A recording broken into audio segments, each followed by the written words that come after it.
This channel does not promote any violent, harmful, or illegal activities. All content provided by this channel is meant for an educational purpose only.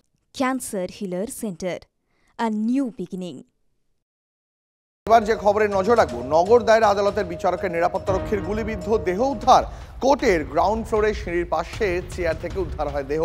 সহকর্মী সুজয় রয়েছেন আমাদের সঙ্গে সরাসরি। সুজয়, এই ঘটনা কিভাবে ঘটলো, নজরে কার এলো, পুলিশ এসে এখনো পর্যন্ত কি কি তথ্য উদ্ধার করতে পেরেছে?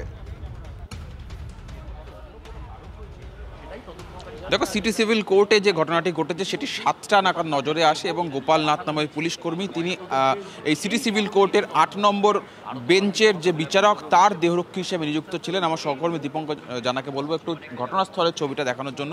তুমি দেখতে পাবে দূরে পুলিশ যে জায়গাটি ইতিমধ্যেই ঘিরে রেখেছে, তার ঠিক পাশেই, কিছুটা পাশেই সকালবেলায় চেয়ারের মধ্যে রক্তাক্ত অবস্থায় গোপাল নাথ নামে ওই পুলিশ কর্মীর কে রক্তাক্ত অবস্থায় পাওয়া যায়। পুলিশ এখানে আসার পর তাকে উদ্ধার করে হাসপাতালে নিয়ে গেলে মৃত ঘোষণা করা হয়। প্রাথমিকভাবে পুলিশ এবং যেখানে দেহটি পাওয়া গিয়েছে চেয়ারে, তার থেকে কিছুটা দূরেই একটি 9mm পিস্তল ছিল, যেটি ওই পুলিশ কর্মী সার্ভিস রিভলভার বলেই প্রাথমিকভাবে পুলিশ সূত্রে জানা যাচ্ছে। সেই থেকেই পুলিশ মনে করছে যে তিনি আত্মঘাতী হয়ে থাকতে পারেন, তার কারণ গুলির অভিমুখ যেভাবে গিয়েছে, অর্থাৎ থুতনির নিচ থেকে মাথা ফুঁড়ে গুলি বেরিয়ে গিয়েছে। সুতরাং সেই গুলির অভিমুখ থেকেই পুলিশ কর্মীরা, তদন্তকারীরা মনে করছেন যে এটি আত্মহত্যার ঘটনা, এবং যদি আত্মহত্যা হয়ে থাকে তাহলে কেন তিনি আত্মঘাতী হয়েছেন সেটা এখন তদন্ত সাপেক্ষ বিষয়। ইতিমধ্যে যে ঘটনাস্থল, তার পাশে একটি সিসিটিভি ক্যামেরা রয়েছে, সেই সিসিটিভি ক্যামেরার ফুটেজ তারা খতিয়ে দেখছেন। ঠিক কোন সময় এই ঘটনাটি ঘটেছে সেটাও তারা যাচাই করে দেখছেন, এবং ময়নাতদন্তের জন্য দেহ ইতিমধ্যেই পাঠানো হয়েছে। যে কি কারণে, অর্থাৎ সঠিকভাবে মৃত্যু নিশ্চিত হওয়ার জন্য, যে আত্মহত্যা নাকি তাকে অন্য কোন, তার মৃত্যু অন্য কোনোভাবে, সেটা নিশ্চিত হওয়ার জন্য কিন্তু ময়নাতদন্তের পাঠানোর জন্য পাঠানো বোঝা গেছে। সুজয়, অনেক ধন্যবাদ তোমাকে। অনেক দেখতে ধন্যবাদ। পাচ্ছ লালবাজারে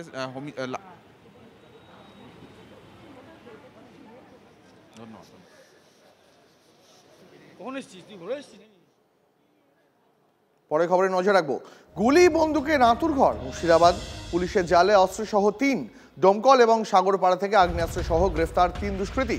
ডোমকলের আলীনগর এলাকায় অভিযান পুলিশের, আগ্নেয়াস্ত্রসহ পুলিশের জালে 1।